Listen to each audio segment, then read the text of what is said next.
One of the beauties of my job at Fox is getting to go around and meet young people like all of you here in this room tonight.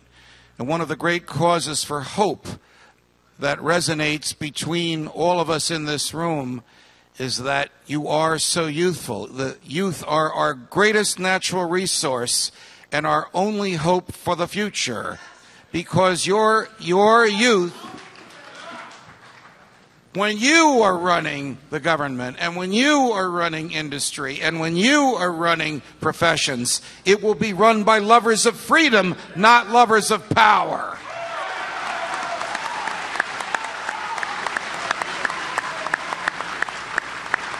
One of the beautiful things that the Campaign for Liberty and Congressman Paul have done is to amass grassroots organizations around the country to educate people about the loss of liberty. Thus, we are joined by Chris Littleton from the Ohio Liberty Council, by Alicia Healy, who is very active in the freedom movement in Ohio, by Dave Grabaskus of the Young Americans for Liberty here at OH, and by Jason Rink of the Ohio Freedom Alliance and the Ohio Liberty Council. All right, Jason suggested that the next time I appear at one of these gatherings, I have sort of that soul patch on my chin. I don't know what the Fox Clothes and Shaving Police would say about that. But what is the argument that resonates the most with young people today? Well, most people nowadays, or at least the youth, just want a government that will leave them alone. I mean, they know they're so far in debt that it's not something they know that their generation is going to be stuck with it, and they had no part in making it in the first place. They know that the government gets more intrusive every day into their lives, and they would rather have the government out of their lives than dealing with them in the first place. Well, think about it. If you were to ask your friends who are not here tonight a very, very simple question, and Alicia, I'll put it to you. I know how you would answer it, but how would your friends answer it? Would you rather live your life as you choose to live it, or would you rather live your life as the government told you to live it? Of course, the way I want you to live it, the way I choose. How could anybody answer that question other than the way you answered it? How could someone surrender personal dignity, personal sovereignty, existence as a human being to the government? I just think many have been deceived about what the government can do for them. And they think that the government knows best in many situations, but as we know, the government doesn't know best. Dave, I've argued, as Chris has, that after the right to life, the greatest right there is the right to be left alone. That's why we wrote the Fourth Amendment, so that the government would leave us alone. Yet, under a Republican president and with a Republican Congress, the Patriot Act was enacted, the most abominable piece of legislation since the Alien and Sedition Acts. And a senator from Illinois railed against all that stuff until he became president. He signed it into law and renewed it again under cover of darkness on a Saturday night with nobody watching him. Young people understand that, don't they? Well, clearly, I think you understand this because you're born, right? I mean, these are born rights is effectively what we're talking about.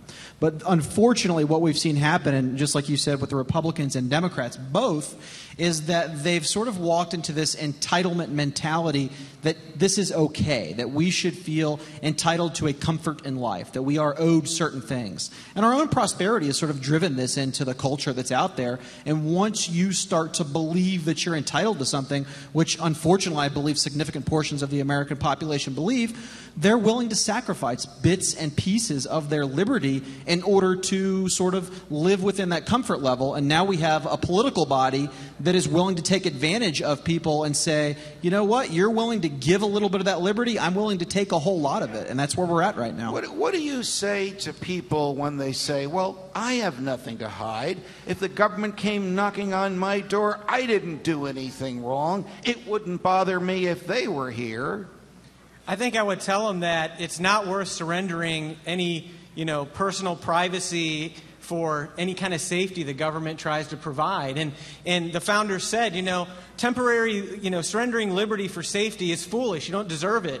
And so the American people out there who say that they're going to surrender their liberty and say, you can look at any of my private information because I have nothing to hide. I say, well, that might be true today, but the federal government tries to change what they want to criminalize and what they want to make illegal in this nation. And one day, those liberties that you surrendered, that federal government's going to come back and they're going to try to take something away that's valuable to you. I was talking with one of my Fox. Nicely put. I was talking with one of my Fox colleagues recently on air, rather irritable fellow, about, almost time, about Janet What's-Her-Name, who runs the Department of Homeland Security. Can't bring myself to say it. Who's worried about people that are in favor of the right to keep and bear arms, that think taxes are too high, and that think the federal government is too intrusive and are pro-life. And I said to him, she knows that I think taxes are too high. I think taxation is theft, so obviously I think taxes are too high. Right. That I am pro-life, that I am pro-gun, that I think the government is too big. And she knows that about me because she can watch me on Fox News say that almost every day. Question, how does she know that other people know that? My Fox colleague said to me. And I reminded him that she and her agents can write themselves their own search warrants to capture every keystroke on every computer anywhere in the country, and so they will know who is in favor of gun rights and who is pro-life and who's opposed to taxes and who thinks the government is too big. And he looks at me and he goes, well, where did she get that power from? From the Patriot Act, which the Republicans gave us and which you, my Fox colleague, applauded at the time, never thinking that Janet What's-Her-Name would inherit that power. Right.